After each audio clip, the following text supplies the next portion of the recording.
Sahabat Oase Rohani Katolik yang dikasihi Tuhan, salam damai, salam jumpa dalam Tuhan kita Yesus Kristus. Senang sekali saya Francisca Audrey bisa kembali hadir dan menyapa sahabat dalam acara Oase Rohani Katolik edisi hari ini, yang merupakan perayaan wajib Santa Scholastica Perawan. Sahabat Oase Rohani Katolik, dalam acara Oase Rohani Katolik ini kita akan bersama-sama membaca kitab suci, kemudian merenungkannya, serta menggali inspirasi-inspirasi rohani dengan dibimbing oleh romo-romo yang berkarya di Keuskupan Agung Jakarta. Senang sekali, pada hari ini kita akan dibimbing oleh Romo Guido Krishna Hidayat, Serikat Yesus, dan seperti biasa, kita akan menyapa Romo Guido. Romo Guido, terima kasih Romo sudah berkenan hadir dan memberikan renungan dan inspirasi untuk hari ini, Romo. Selamat pagi, sahabat Oase Rohani Katolik. Selamat pagi dan selamat berjumpa kembali dalam acara kita hari ini. Baik, sahabat Oase Rohani Katolik yang dikasihi Tuhan, seperti biasa kita akan memulai acara hari ini dengan doa pembuka. Kita mohon bimbingan Roh Kudus, dan doa pembuka akan dipimpin oleh Romo Guido. Monggo Romo. Marilah kita berdoa. Dalam nama Bapa dan Putera dan Roh Kudus. Amin. Allah Bapa yang Maha Murah, kami bersyukur atas penyelenggaraan hidup kami. Bimbinglah kami, agar kami dapat beribadat dengan kebenaran dan mengalami Yesus sebagai kebenaran hidup kami, dan mengalami Yesus sebagai jalan hidup kami, serta tempat kami menyelesaikan semua kekhawatiran dan masalah-masalah yang kami hadapi. Sebab Dialah Tuhan dan pengantara kami yang bersama dengan Dikau dalam persatuan Roh Kudus hidup dan berkuasa Allah sepanjang segala masa. Amin. Dalam nama Bapa dan Putera dan Roh Kudus. Amin. Terima kasih Romo. Antifon pembuka. Tuhan, Engkaulah milik pusaka dan warisanku. Dalam tangan-Mu lah nasibku. Tanah permai akan menjadi bagianku. Milik pusakaku akan menyenangkan hatiku. Pembacaan diambil dari kitab pertama Raja-Raja. Setelah menjadi raja, berkatalah Yerobeam dalam hatinya, "Kini mungkin kerajaan ini kembali kepada keluarga Daud. Jika bangsa itu tetap pergi mempersembahkan kurban sembelihan di rumah Tuhan di Yerusalem, maka pastilah hati bangsa ini akan berbalik kepada tuan mereka, yaitu Rehabeam, Raja Yehuda. Kemudian mereka akan membunuh aku dan akan kembali kepada Rehabeam, Raja Yehuda." Sesudah menimbang-nimbang, Raja membuat 2 anak lembu jantan dari emas. Lalu ia berkata kepada mereka, "Sudah cukup kamu pergi ke Yerusalem, hai Israel. Lihatlah sekarang Allah-Allahmu yang telah menuntun engkau keluar dari tanah Mesir." Lalu ia menaruh lembu yang satu di Betel, dan yang lain ditempatkannya di Dan. Maka hal itu menyebabkan orang berdosa. Sebab rakyat pergi ke Betel menyembah patung yang satu, dan ke Dan menyembah patung yang lain. Yerobeam membuat juga kuil-kuil di atas bukit-bukit pengorbanan, dan mengangkat imam-imam dari kalangan rakyat yang bukan dari Bani Lewi. Kemudian Yerobeam menentukan suatu hari raya pada hari yang ke-15 bulan ke-8, sama seperti hari raya yang di Yehuda. Dan raja sendiri naik tangga mezbah itu. Begitulah dibuatnya di Betel. Ia mempersembahkan kurban kepada anak-anak lembu yang telah dibuatnya itu Dan ia menugaskan di Betel imam-imam bukit pengorbanan yang telah diangkatnya. Raja Yerobeam tidak berbalik dari kelakuannya yang jahat itu, tetapi mengangkat pula imam-imam dari kalangan rakyat untuk bukit-bukit pengorbanan. Siapa saja yang mau ditahbiskannya menjadi imam untuk bukit-bukit pengorbanan. Dan tindakan itu menjadi dosa bagi keluarga Yerobeam, sehingga mereka dilenyapkan dan dipunahkan dari muka bumi. Demikianlah sabda Tuhan. Syukur pada Allah. Sahabat oase rohani Katolik yang dikasihi Tuhan, mari kita tanggapi bacaan dengan Mazmur tanggapan. Ingatlah akan daku ya Tuhan, demi kemurahan-Mu terhadap umat. Ingatlah akan daku ya Tuhan, demi kemurahan-Mu terhadap umat. Kami dan nenek moyang kami telah berbuat dosa. Kami telah bersalah. Kami telah berbuat fasik. Nenek moyang kami di Mesir tidak memahami perbuatan-perbuatan-Mu yang ajaib. Ingatlah akan daku ya Tuhan, demi kemurahan-Mu terhadap umat. Mereka membuat anak lembu di Horeb dan sujud menyembah kepada patung tuangan. Mereka menukar yang mulia dengan patung sapi jantan yang makan rumput. Ingatlah akan daku ya Tuhan, demi kemurahan-Mu terhadap umat. Mereka melupakan Allah yang telah menyelamatkan mereka, yang telah melakukan hal-hal besar di tanah Mesir, yang melakukan karya-karya ajaib di tanah Ham, dan perbuatan-perbuatan dahsyat di tepi laut Teberau. Ingatlah akan daku ya Tuhan, demi kemurahan-Mu terhadap umat. Sahabat oase rohani Katolik yang dikasihi Tuhan, sekarang mari kita persiapkan hati untuk mendengarkan bacaan Injil.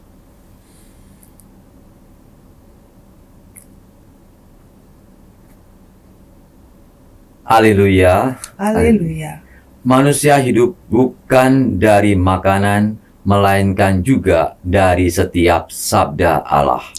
Haleluya. Tuhan bersamamu. Dan bersama rohmu. Inilah Injil suci menurut Markus. Dimuliakanlah Tuhan. Sekali peristiwa, sejumlah besar orang mengikuti Yesus. Karena mereka tidak mempunyai makanan, Yesus memanggil murid-muridnya dan berkata, "Hatiku tergerak oleh belas kasihan kepada orang banyak ini. Sudah 3 hari mereka mengikuti aku, dan mereka tidak mempunyai makanan. Jika mereka aku suruh pulang ke rumahnya dengan lapar, mereka akan rebah di jalan, sebab ada yang datang dari jauh." Murid-muridnya menjawab, "Bagaimana di tempat yang sunyi ini orang dapat memberi mereka roti sampai kenyang?" Yesus bertanya kepada mereka, "Berapa roti ada padamu?" Jawab mereka, 7. Lalu Yesus menyuruh orang banyak itu duduk di tanah.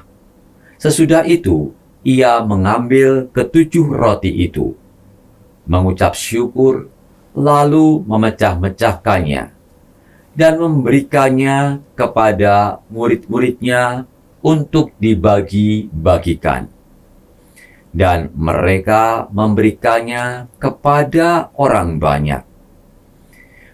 Mereka juga mempunyai beberapa ikan.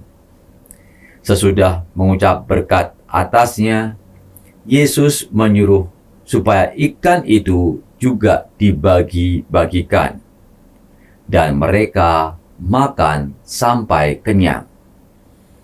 Kemudian orang mengumpulkan potongan-potongan roti yang sisa sebanyak 7 bakul.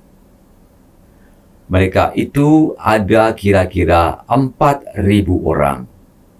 Lalu Yesus menyuruh mereka pulang. Akhirnya Yesus segera naik ke perahu dengan murid-muridnya dan bertolak ke daerah Dalmanuta. Demikianlah Injil Tuhan. Terpujilah Kristus. Baik, Romo Guido, kita sudah membaca di bacaan untuk hari ini ya Romo ya. Ya. Nah, kira-kira nih yang saya baca dari bacaan pertama itu ceritanya kayaknya seru banget ya Romo, tentang raja-raja begitu ya Romo ya.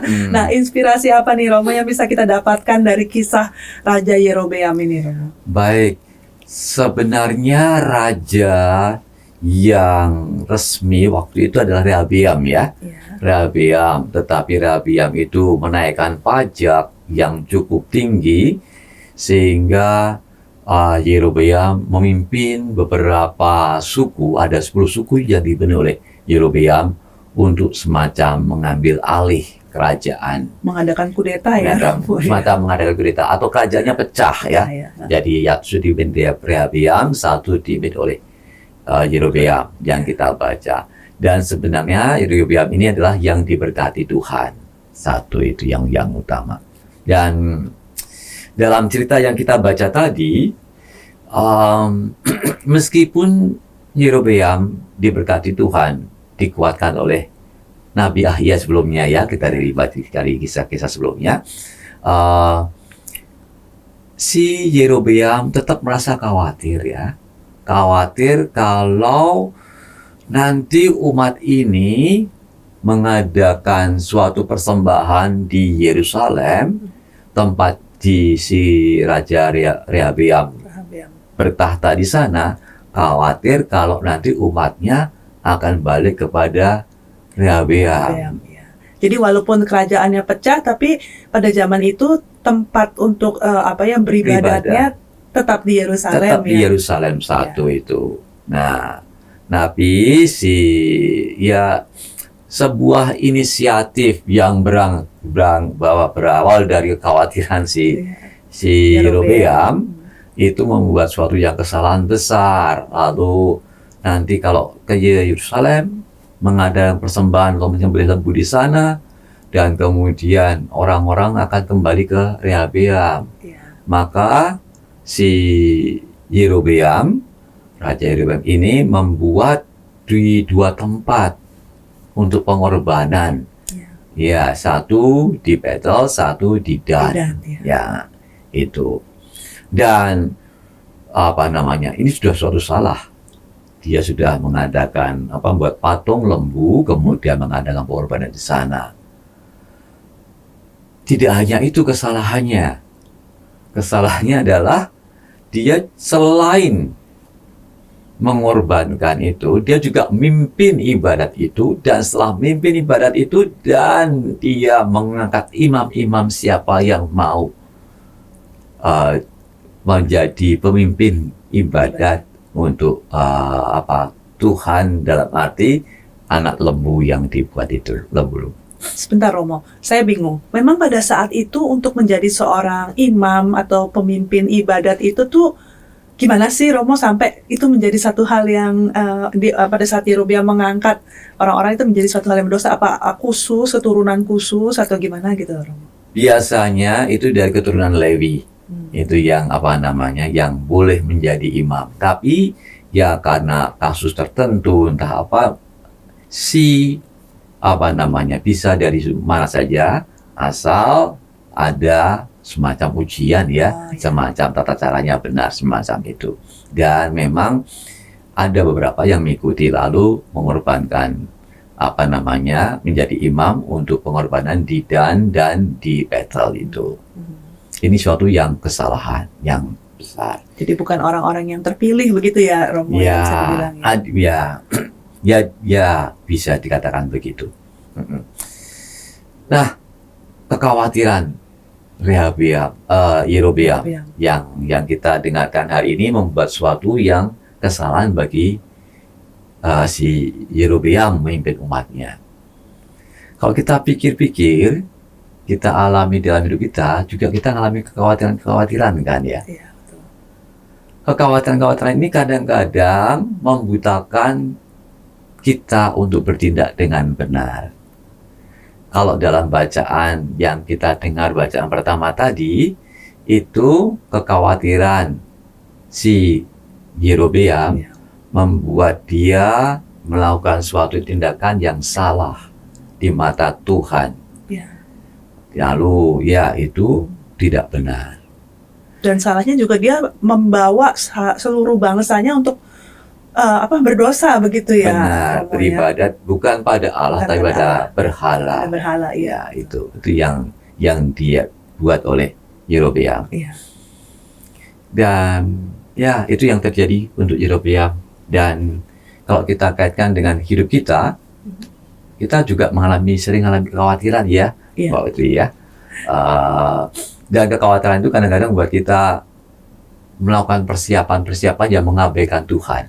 Iya, betul. Ya, Hanya mengandalkan diri sendiri ya, Romo. Ya. benar. Kalau kita melihat untuk anak-anak yang sekolah, khawatir dengan ujian, bisa lulus apa tidak, lalu mereka mencontek kadang-kadang. Jadi tidak menyiapkan untuk belajar dengan baik, tetapi lebih untuk menyiapkan bagaimana nanti mencontek dengan baik. Iya. Supaya Mencontek tanpa ketahuan ya, tanpa Romo. ketahuan. Jadi ada suatu kekhawatiran yang dilakukan. Tidak hanya masalah seorang pelajar, juga seorang yang yang dari kalau kerjaan kita. Iya. Bagaimana supaya kerjaan kita bisa dilihat baik. Ketika kita melakukan suatu kesalahan, lalu kita berbuat sedemikian rupa supaya nampaknya baik. Padahal kita melakukan suatu kesalahan dan kita menutup-nutupi itu. Kekhawatiran seringkali kalau tidak kita sikapi dengan benar, membuat kita melakukan sesuatu yang tidak benar di mata Tuhan. Begitu kurang lebih kalau kita lihat dari bacaan pertama hari ini, kurang lebih apa yang dicontohkan oleh Yerobeam. Bahkan Rehabiam pun juga demikian kan. Dia khawatir akan kerajaannya tidak bisa berjalan dengan baik, lalu dia menaikkan pajak, lalu Tuhan kan juga marah dengan hal itu. Sehingga mengakibatkan itu ya, Kudeta Romo, itu. kudeta perpecahan Benar, perpecahan di bangsanya itu ya, Romo ya. Benar. Baik.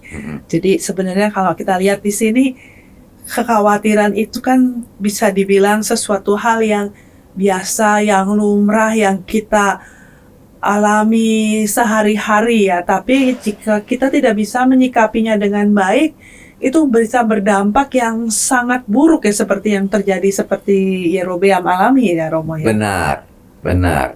Jadi manusia apakah tidak khawatir? Pasti khawatir.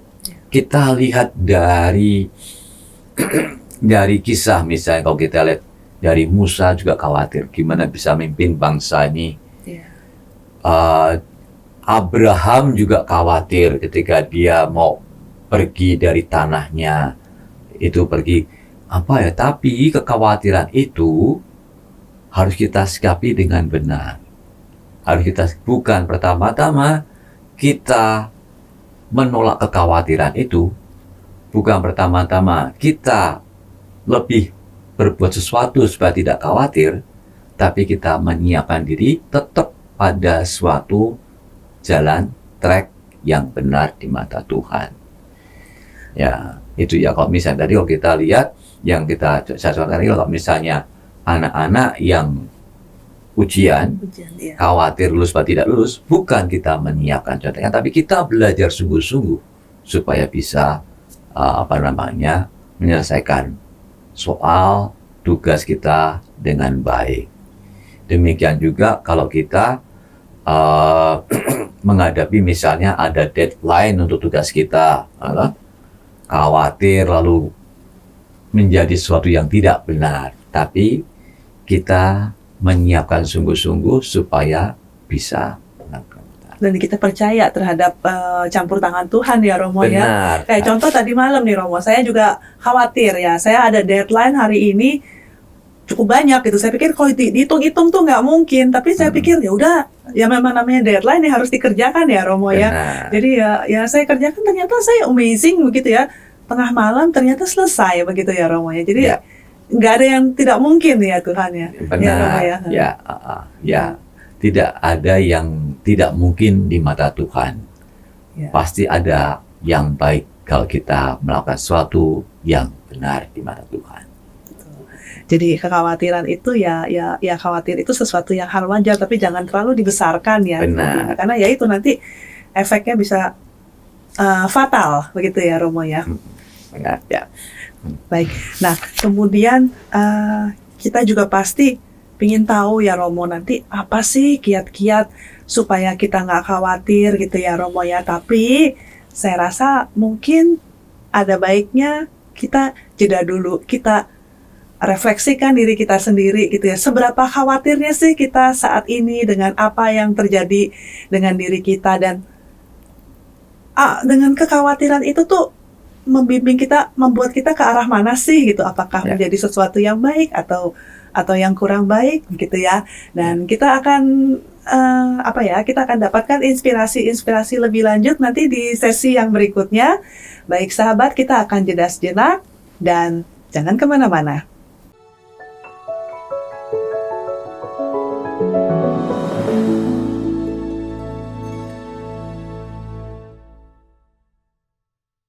Sahabat Oase Rohani Katolik yang dikasihi Tuhan, terima kasih sahabat masih dengan setia mengikuti acara Oase Rohani Katolik edisi hari ini.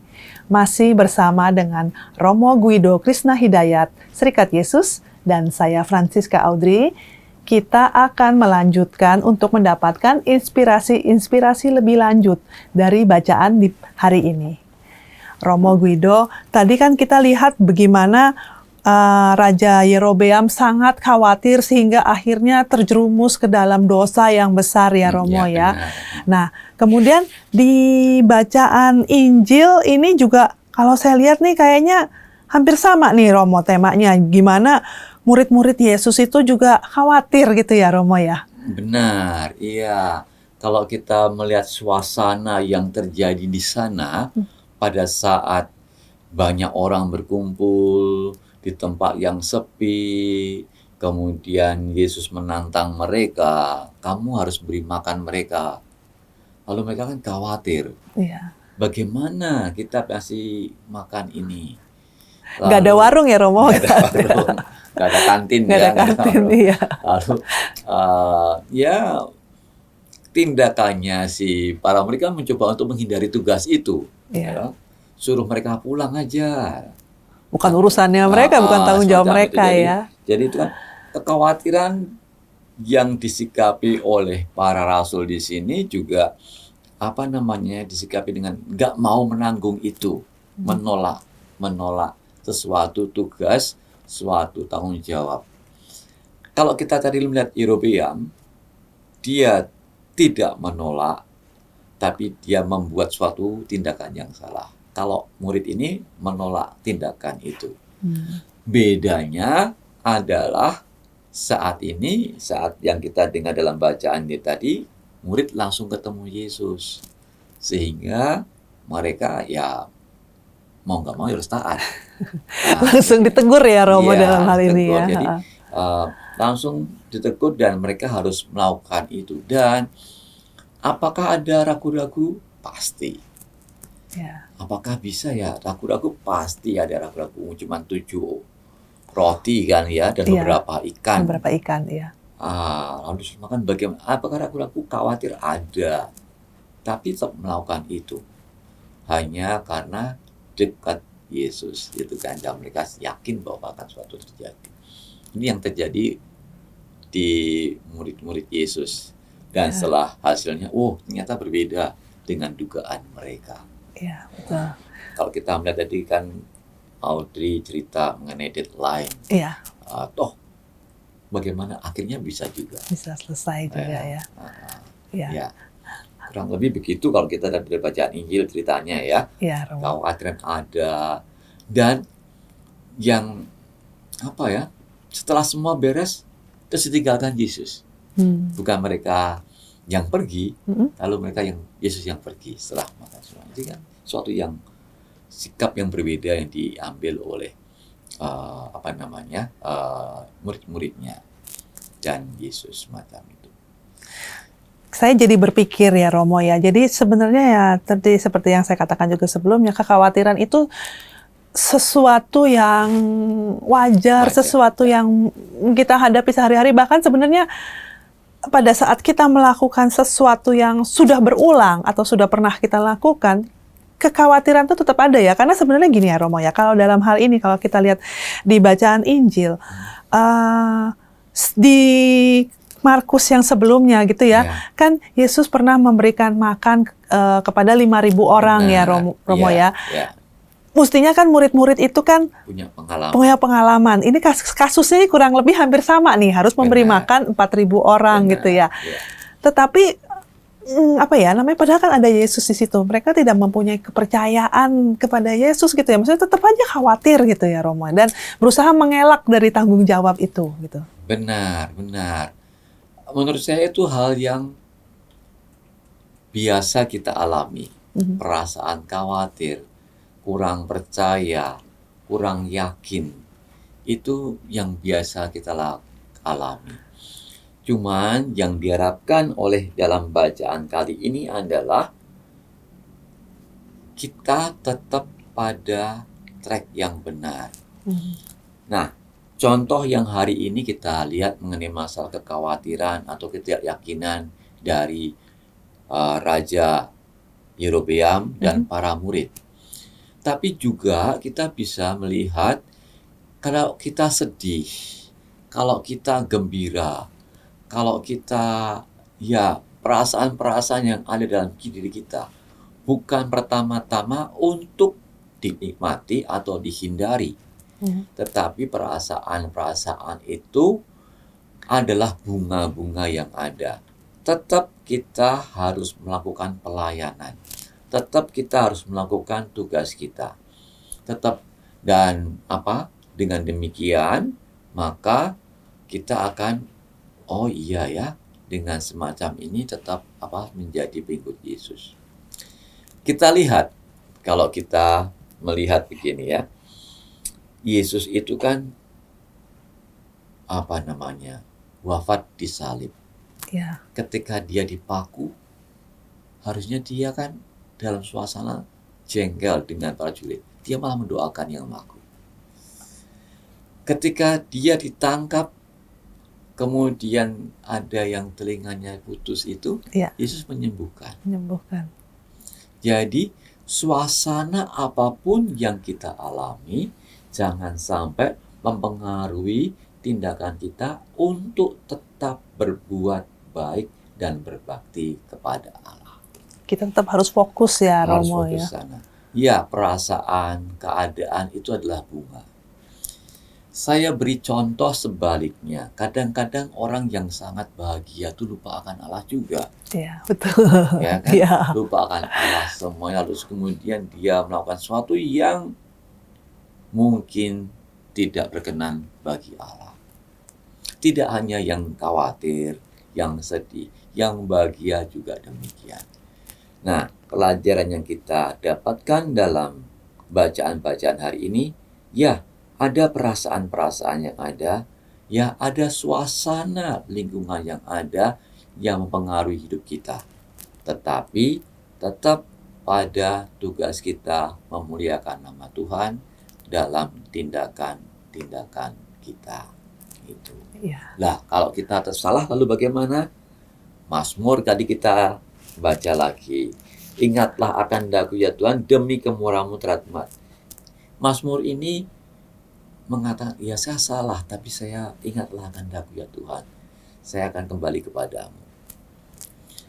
Para murid juga yang demikian yang sama. Sudah mengalami bagaimana Yesus beri makan 5.000 orang, tetapi khawatir gimana ya.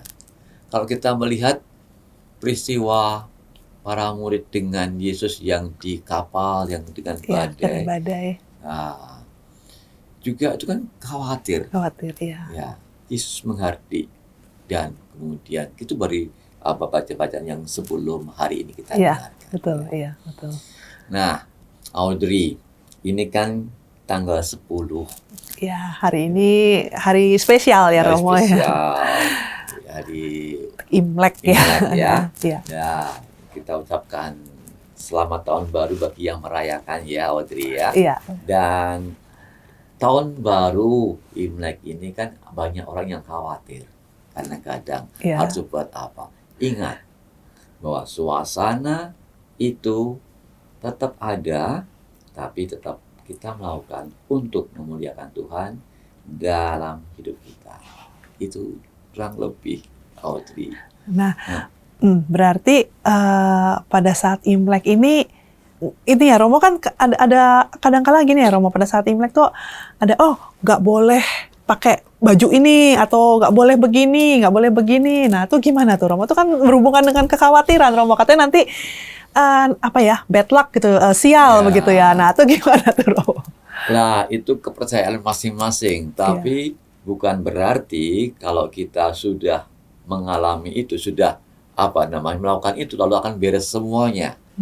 Bukan berarti kalau tidak melakukan itu tidak akan beres. Iya. Yang jelas adalah kita tetap berbuat baik. Apapun yang kita yakini, saya yakin Tuhan akan berkati kita asal kita melakukan sesuatu yang baik. Ya. Jadi pada saat kita khawatir, kita kurang yakin, kita takut atau apapun itu tadi seperti yang di bacaan pertama juga, tadi kan kita akan mencari apa sih yang harus kita lakukan untuk mengatasi kekhawatiran yang mungkin dari kita lahir sampai nanti pun kita wafat tuh pasti selalu ada ya Romo ya, rasa khawatir gitu.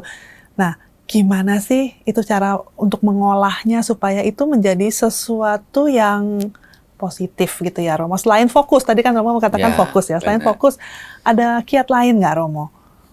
Ya, khawatir tidak bisa dihindari satu itu. Iya.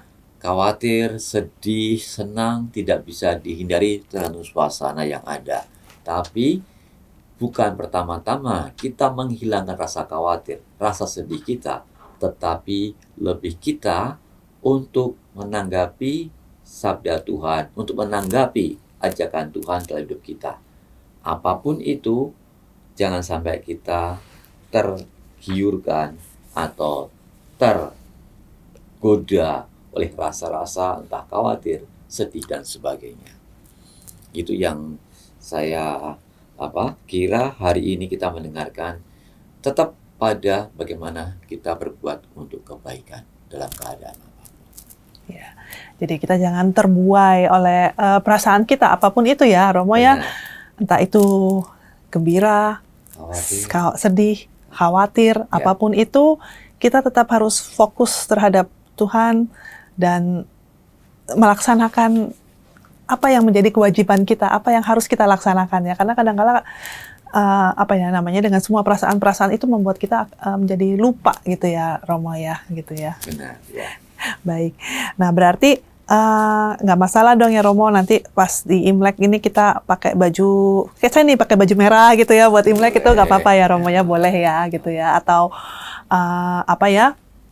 mempersiapkan makanan tertentu gitu ya, gitu boleh ya Romo ya, gitu.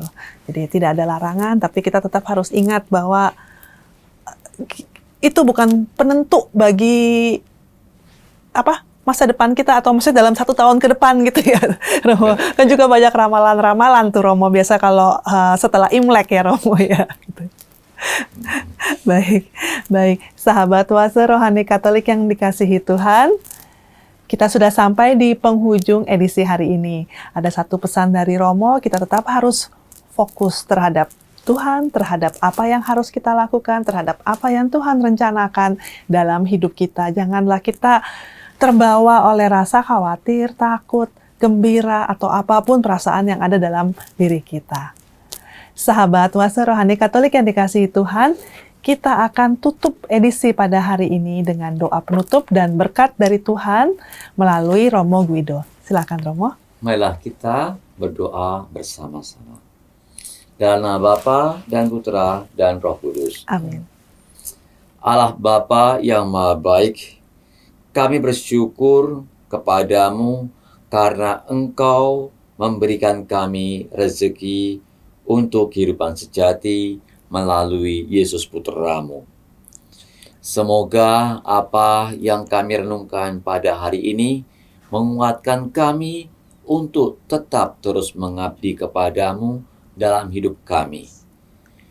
Berilah kami kekuatan untuk menghadapi rasa perasaan khawatir, kurang yakin, ataupun patah semangat.